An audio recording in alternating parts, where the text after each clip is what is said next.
So here we go. Act 4, Scene 3. We're on page 824.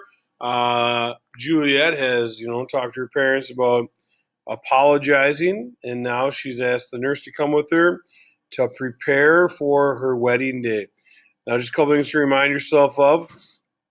Everything is 24 hours quicker. The plan was for Juliet to drink this vial tomorrow night, but since the wedding now is going to be tomorrow as opposed to Thursday, she has to drink it tonight. So just some things to think about here, like the message to Romeo has to get up to Mantua quicker. Obviously, Friar Lawrence is kind of unaware of the plan right now. Obviously, he'll figure it out when he finds out they're going to do the wedding on Wednesday as opposed to Thursday. But there's a lot of moving pieces here, and so it starts, and it's the nurse and Juliet, and then Mrs. Capulet enters as well. But here we go, 824. Aye, those attires are best. But, gentle nurse, I pray thee, leave me to myself tonight, for I have need of many orisons to move the heavens to smile upon my state, which, well thou know'st, is cross and full of sin. What are you... So right away, we kind of figure out some of her independence here as a person. I think about, she says, be gentle, nurse, leave me alone tonight. I have to say a lot of prayers to make the heavens bless me. You know that my life is troubled and full of sin. And I think you just kind of, she's really reflective, even though it's a lie here. But I think for us, for people when they acknowledge their shortcomings and they want to work on that and reflect on ways to do better, it definitely shows maturity. Making a mistake isn't what defines you. What defines you is how you operate after you make a mistake. And Juliet might be lying a little bit more here, but for most of us, the acknowledgement of a mistake and the desire to change our ways to put us in a better spot, to make a better version of ourselves, is ultimately what makes the world a pretty awesome place. Busy, ho? Need you my help? No, madam. We have culled such necessaries as are behoveful for our state tomorrow. So please you, let me now be left alone, and let the nurse this night sit up with you, for I am sure you have your hands full all in this so sudden business. Good night. Get thee to bed and rest, for thou hast need. Farewell. God knows when we shall meet again.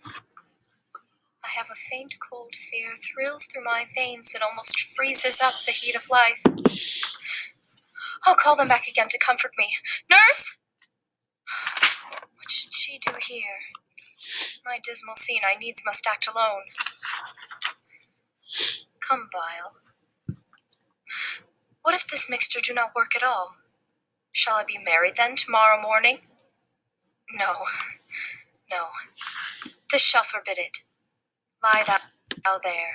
So she takes a knife, she puts it next to her, and so if this evil potion that's going to put her out for 42, not evil, if this drink that's going to put her out for 42 hours, if it doesn't work, if she wakes up in the morning and it doesn't work, she's still not going to get married to Paris. She's going to kill herself. A couple things there. It shows of her true love towards Romeo.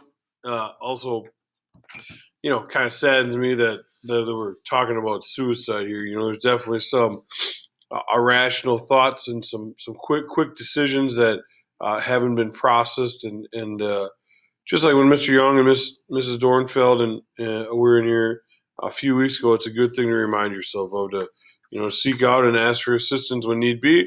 And obviously Juliet wants to do that, but the one person that she reached out to, unfortunately, gave her advice that she wasn't interested in listening to. What if it be a poison which the friar subtly hath ministered to have me dead, lest in this marriage he should be dishonored because he married me before to Romeo? I fear it is, and yet methinks it should not, for he hath still been tried a holy man. I will not entertain so bad a thought. How if, when I am laid into the tomb, I wake before the time that Romeo come to redeem me? There's a fearful point. Shall I not then be stifled in the vault, to whose foul mouth no wholesome air breathes in, and there die strangled ere my Romeo comes? Or if I live, is it not very like the horrible conceit of death and night, together with the terror of the place, as in a vault, an ancient receptacle, where for this many hundred years the bones of all my buried ancestors are packed, where bloody Tybalt yet but green in earth lies festering in his shroud, where, as they say, at some hours in the night spirits resort. Alack, alack, is it not like that I, so early waking, what with loathsome smells and shrieks like mandrakes torn out of the earth, that living mortals hearing them run mad? So she has a lot of fears, and obviously, it's a pretty desperate thing here. So she's afraid of it not working. First of all, she's afraid that Romeo doesn't show up. She's afraid that she's going to suffocate. She's afraid that there's evil spirits around. Uh, she's afraid that she's going to wake up next to Tybalt, right? And these are all pretty valid fears that she has. And we'll continue on here. There's a few more fears that she has. Oh, if I wake, shall I not be distraught, environed with all these hideous fears, and madly play with my forefathers' joints, and pluck the mangled Tybalt from his shroud, and in this rage with some great kinsman's bone as with a club dash out my desperate brains? Oh, look, methinks I see my cousin's ghost seeking out Romeo, that did spit his body upon a rapier's point. Stay, Tybalt! Stay! Romeo, I come. This do I drink to thee. So she's in her bed. She's in her evening clothes here, and she drinks the vial. She falls to her bed, hidden by her bed curtain. And she does this. She has a lot of fears. I think in all such situations in our life when we make big decisions, obviously they kind of can weigh on you. They're a little bit scary. I think about if I were to change jobs before and the kind of the fear of the unknown. I think about like when I bought a house before, the fear of the unknown.